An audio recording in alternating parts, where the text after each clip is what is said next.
Hier spricht Andreas Groß, Anfang Oktober 2019, und ich gebe eine kurze Einführung in die automatische Übersetzung mit DeepL, einem deutschen Produkt.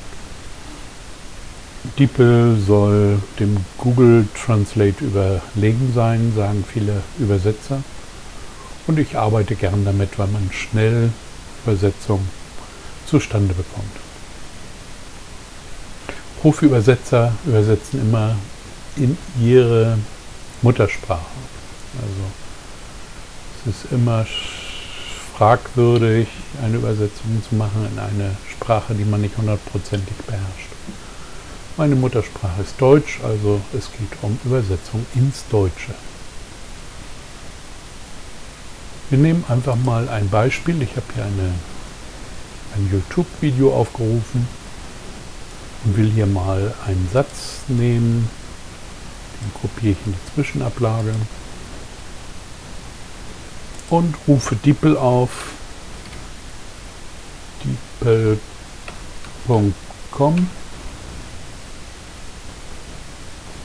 Man wählt hier die Zielsprache. Die Sprache, aus der man kommt, kann man auch wählen, aber meistens wird sie richtig erkannt. Hier fügen wir den Text ein, aus der Zwischenablage, und schauen mal, was er daraus gemacht hat. Dieses Video enthält einige urheberrechtlich geschützte Materialien, deren Verwendung nicht von den Rechteinhabern genehmigt wurde. Prima. Der Satz ist völlig korrekt übersetzt worden, so ist es in 95% der Fälle. Man kann den hier in die Zwischenablage kopieren, um ihn dann irgendwo weiter zu verwenden, im Forum oder in einer Dokumentendatei, wie auch immer. Mit dem Schalter hier löscht man das Feld wieder, und ich will mal einen schwierigeren Fall zeigen. Das war der Titel.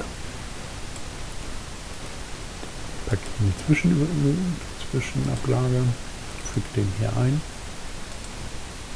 Wird richtig als Englisch erkannt.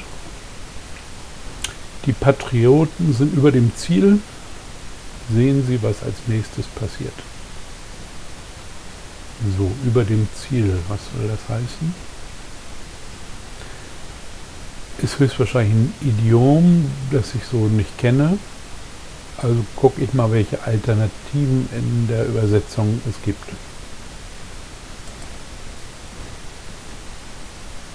Haben das Ziel übertreffen, haben das Ziel, mal sehen, überschritten, übererfüllt. Das macht doch Sinn. Sie haben das Ziel übererfüllt. Beobachten Sie, was als nächstes passiert. So, im Deutschen haben wir ja die Möglichkeit, den gleichen Satz aus dem Englischen als in der Du-Form oder Sie-Form zu übersetzen. Man muss sich also bei einem Text entscheiden. Sagen wir mal, wir duzen uns, dann muss der Satz heißen: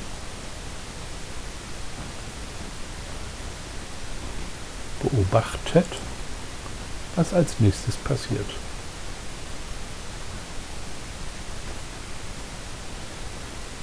Man kann auch manuell eingreifen und sagen: Schaut, was als nächstes passiert. Er sagt: Schaut zu. Ja, macht Sinn, aber ich bleibe bei schaut. Schaut, oder das ist jetzt Plural, ist ja auch nicht vorgegeben. Schau, was als nächstes passiert. Oder schaue. Schaue zu, was als nächstes passiert. Also er hilft dir interaktiv. Ich kann auch auf passiert die Synonyme nehmen. Geschieht, was als nächstes geschieht, kann ich wählen. In dem Moment, wo ich jetzt sage, hier oben will ich noch was korrigieren, wird dies hier zunichte gemacht. Ich zeige das mal. Man muss also immer nach vorwärts gehen und nicht zurück. Die Patrioten haben das Ziel, sagen wir mal, überschritten. Und schon ist er wieder bei seinem Beobachten Sie. Na, also man sollte sich vorher klar sein, dass der Satz fertig ist. Wir haben das Ziel erreicht. Die Patrioten haben das Ziel erreicht. Seht, was als nächstes passiert.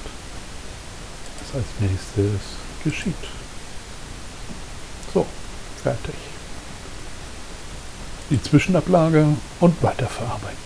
Jetzt will ich mal einen schwierigeren Fall nehmen, und zwar werden ja hier Untertitel, die werden automatisch berechnet von Google. Das ist eine ganz tolle Sache.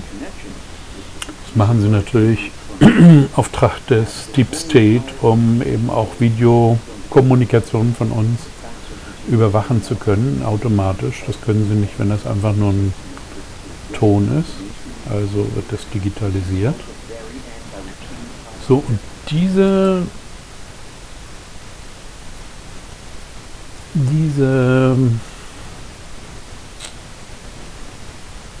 Titel, die können wir uns jetzt als Text aufrufen. Das geht hier über dieses Menü, 3 Punkte, Klick, Menü, Transkript öffnen. Dann taucht das hier rechts oben auf, und zwar meistens in der Form mit Zeitstempel. Den können wir jetzt aber nicht gebrauchen, weil der in der Übersetzung stört. Wir müssen also den Zeitstempel ausschalten. Nehmen wir mal den Anfang und packen hier mal ein paar Sätze in die Zwischenablage. Kopieren. Löschen hier, fügen das ein.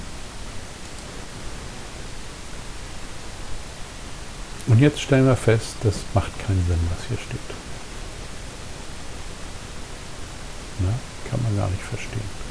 Und das liegt daran, dass DeepL hier diese Zeilenenden als Satzenden versteht. Also er sieht hier in einem Satz: Report, my name is Dave and this is. Berichten Sie, dass mein Name Dave ist und dieses ist. Macht keinen Sinn, ne? Und deswegen müssen wir dies hier neu umbrechen, sodass also pro Zeile ein Satz kommt.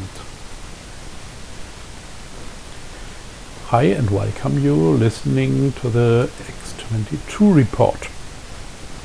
Das heißt, ich mache diese Zeilenschaltung weg, ersetze die durch ein Leerzeichen und mache hier eine Zeilenschaltung.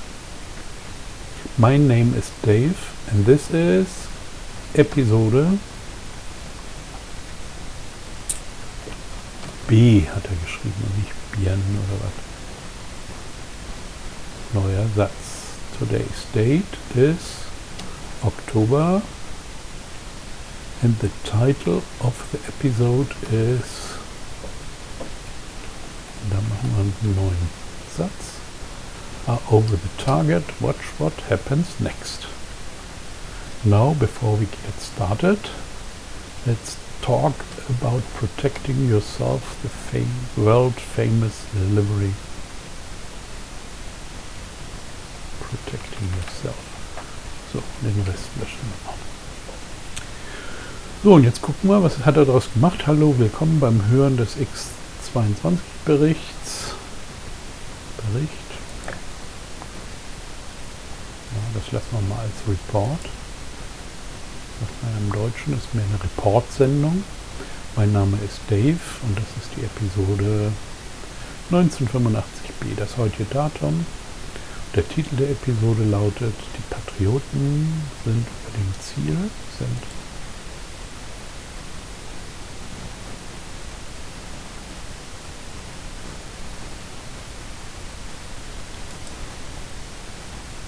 die sind damit mit überfordert,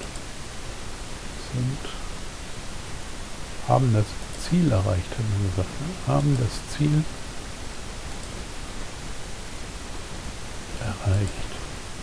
Und beobachten, was als nächstes geschieht. Jetzt, bevor wir anfangen, reden wir darüber, wie man sich selbst schützt. So, fertig. Das kann man jetzt in die Zwischenablage packen und anderweitig verwenden. Tja, mehr wollte ich eigentlich gar nicht zeigen. Ich wünsche euch viel Erfolg beim Übersetzen. Ciao.